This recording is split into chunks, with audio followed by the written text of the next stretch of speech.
Hi guys, welcome back to my YouTube channel education your future.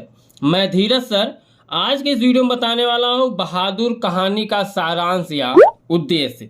तो video में शुरू से लेकर अंत तक बने रहें। जैसा कि मैंने आपको शुरू में ही बता दिया, जो क्वेश्चन नंबर 6 होगा इसके अंतर्गत दो आपके कहानी देगा। ठीक है, इसमें से बोलेगा किसी एक कहानी का उद्देश्य या सारांश लिखिए। या तो आपसे उद्देश्य पूछ लेगा, ठीक है, या तो उद्देश्य पूछ लेगा या तो सारांश पूछ लेगा।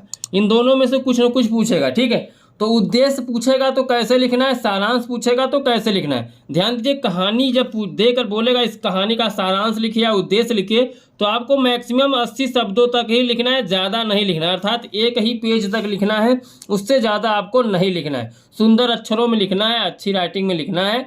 ठीक है, आपको 5 नंबर मिल जाएगा। यहाँ से 5 नंबर का क्वेश्चन आएगा क्वेश्चन नंबर 6 के अंतर्गत। जैसा कि आपको पता है कि इस चैनल पर 90% प्लस रिजल्ट की तैयारी कराई जा रही है। जो बच्चे नए हैं इस चैनल को सब्सक्राइब करके इस चैनल से जुड़ जाएं। सिर्फ आप 2 से 3 घंटे रेगुलर पढ़कर 90% प्लस रिजल्ट ला सकते हैं।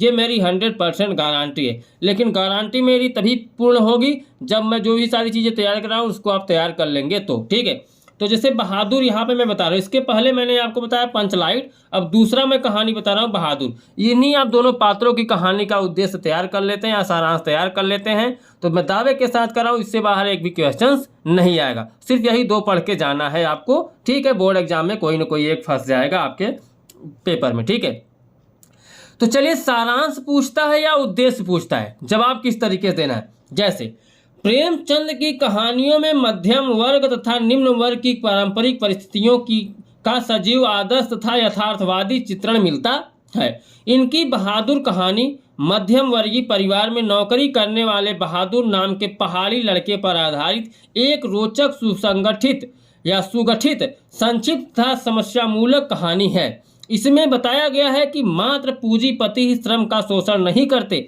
वरन सामान्य मध्यम वर्ग भी इस कुकृत्य में पीछे नहीं है। ठीक है, अर्थात कहने का मतलब जो पैसे वाले हैं वो मध्यम वर्ग का ऐसे ही शोषण नहीं गरीबों का शोषण ऐसे ही नहीं करते, जो मध्यम वर्ग वाले हैं वो भी उनका शोषण करते हैं। ये प्रेमचंद जी कहते हैं। आगे मैं आपको बताता हूँ, इस कहानी का उद्देश्य समाज में उत्पन्न वर्ग यानी संघर्ष को मानवीय सहानुभूति द्वारा समाप्त करने का संदेश देना है। कौन? लेखक का। ठीक है, उसका शोषित के प्रति मानवता एवं प्रेम का व्यवहार ऊंच नीच के भेदभाव के कारण दिलों में पड़ी दरार को भर देता है। बहादुर भी मानवीय स्नेह का संवेदनाओं का भूखा है। मालिक द्वारा पीटे जाने और प्रतिक्रिया स्वरूप उसके द्वारा घर छोड़ दिए जाने पर परिवार के सभी लोगों को पश्चाताप का अनुभव होता है। वे स्वयं को दोषी महसूस करते हैं। धनी और निर्धन का वर्ग भेद मानवीय भावनाएं ही कम कर सकती हैं। लेखक का मुख्य उद्देश्य दोनों के हृदयों का परिवर्तन है और सबके प्रति सहानुभूति पूर्ण व्यवहार बनाए रखने का संदेश देना है। तो देखिए, ये जो मैंने आपको पूरा कहानी बताया, चाहे आपसे उद्देश्य पूछे चाहे आपसे सारांश पूछे, लिखना यही पूरी कहानी है जो मैंने यहाँ पे आपको बताया। ठीक है, पूरी कहानी 80 शब्दों में आपको ख़त्म कर देना है। अब इतना बड़ा मैं कहानी इसलिए लेके चल रहा हूँ क्योंकि आपको एक एक लाइन याद नहीं होगा। आपको जब इसको तैयार करना है तो एक कहानी के जैसा पढ़ना है 4 से 5 बार। अब इसमें देखिए लेखक कहना क्या चाहता है बहादुर के बारे में, बहादुर का कैसे शोषण हुआ, बहादुर कैसा व्यक्ति था। ठीक है, उन्हीं के बारे में आपको लिखना है। टोटल 5 नंबर आपको मिल जाएंगे, ज़्यादा इसमें हिचिर किचिर नहीं करना है। ठीक है, आपको सिर्फ जो बताया गया वही लिख देना है। 5 नंबर आपको मिल जाएंगे।